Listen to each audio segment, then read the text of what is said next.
Notre Seigneur dit aujourd'hui, vous me suivez et vous aurez le centuple. Mais le suivre, c'est aussi supporter toutes les persécutions. Et les persécutions nous viennent de ceux que nous fréquentons, de ceux avec lesquels nous vivons. Les persécutions nous viennent de ceux qui se trouvent sur notre route.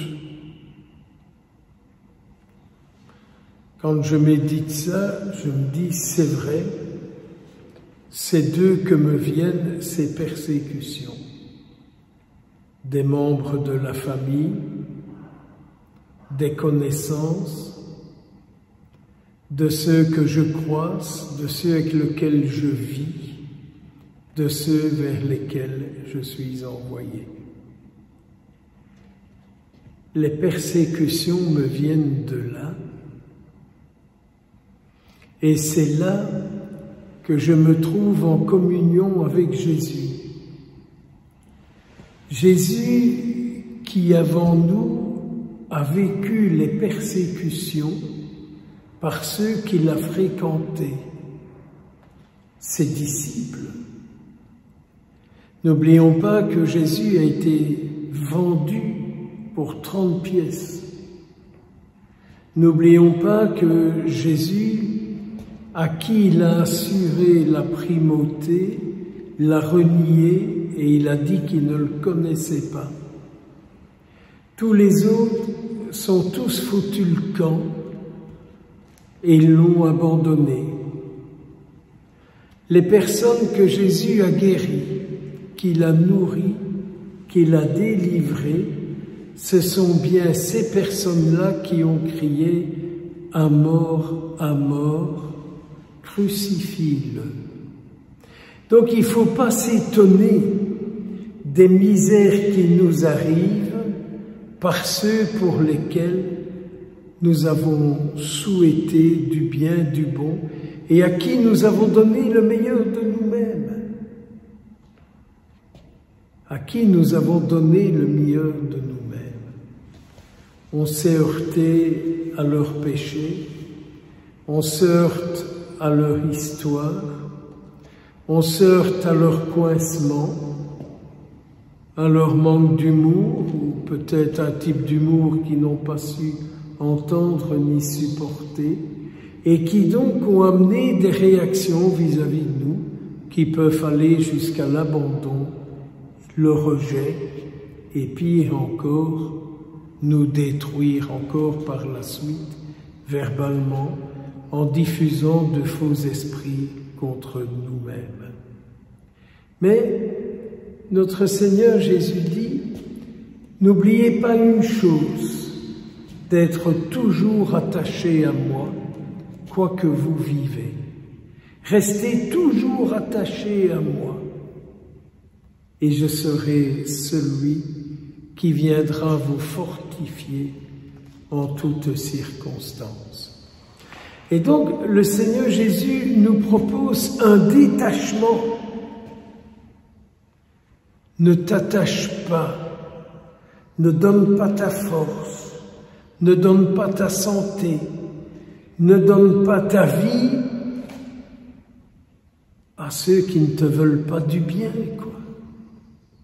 Continue de me les confier, mais ne donne pas de vie en toi à ce qu'ils disent de toi, à ce qu'ils diffusent sur toi, à ce qu'ils te font subir.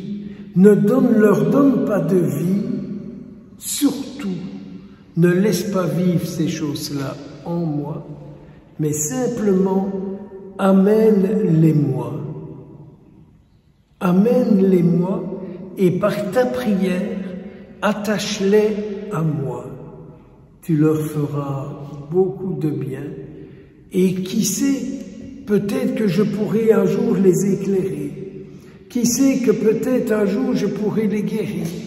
Qui sait que peut-être un jour je pourrai les délivrer.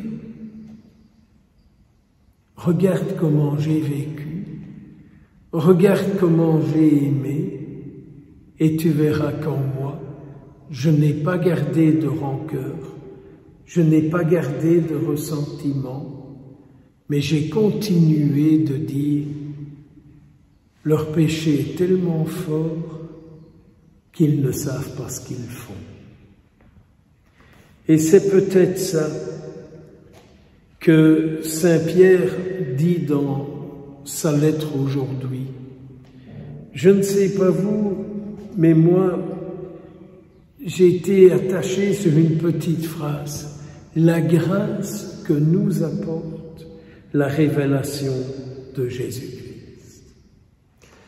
Jésus-Christ, quand je reste avec lui, il me fait comprendre beaucoup de choses. Il me fait connaître énormément de choses.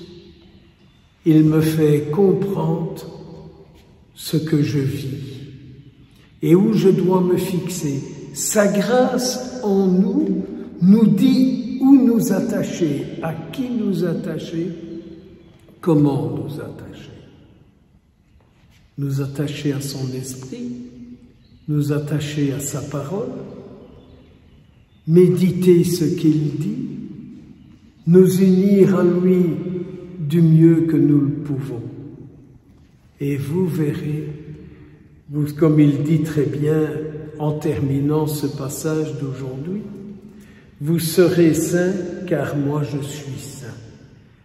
Quelle belle espérance qui nous est promise. Nous deviendrons saints comme lui-même est saint dans la mesure où sa sainteté nous purifie, nous comble, nous délivre et nous accompagne. Rester attaché à lui, c'est être attaché et retrouver une vie saine et sainte. Qu'elle nous soit, qu'elle puisse se réaliser en chacun de nous. Au nom du Père, du Fils et du Saint-Esprit. Amen.